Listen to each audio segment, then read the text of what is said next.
5 বজাত যদি বাহিৰত এজনো ভোটাৰ নাই তেতিয়াহ'লে আপোনালোকে ঠিক 5 বজাতে ক্লোজ বুটামটো প্ৰেছ কৰি দিব পিছতে আপোনালোকে টোটাল বুটামটো টিপি দিব টাইমটো ওলাব কিমান সময়ত ক্লোজ হৈছে এই তথ্যটো টুকি ৰাখিব আৰু কিমান ভোটাৰে ভোট দিলাব সেইটো লিপিবদ্ধ কৰি থব তাৰপিছত কন্ট্ৰল ইউনিটৰ পাৱাৰ বটন অফ কৰক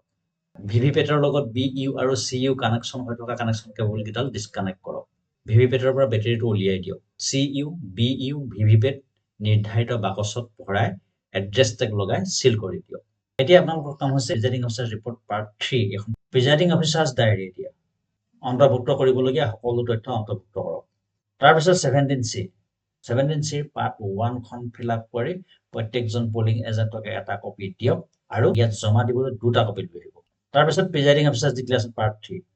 প্ৰিজাইডিং অফিচাৰ্ছ ডিক্লেৰেশ্যন পাৰ্ট 4 এই 4খন আপোনালোকে ফিল আপ কৰিবলৈ নেপাহৰিব আমাৰ ভোট গ্ৰহণ প্ৰক্ৰিয়া সমাপ্ত ধন্যবাদ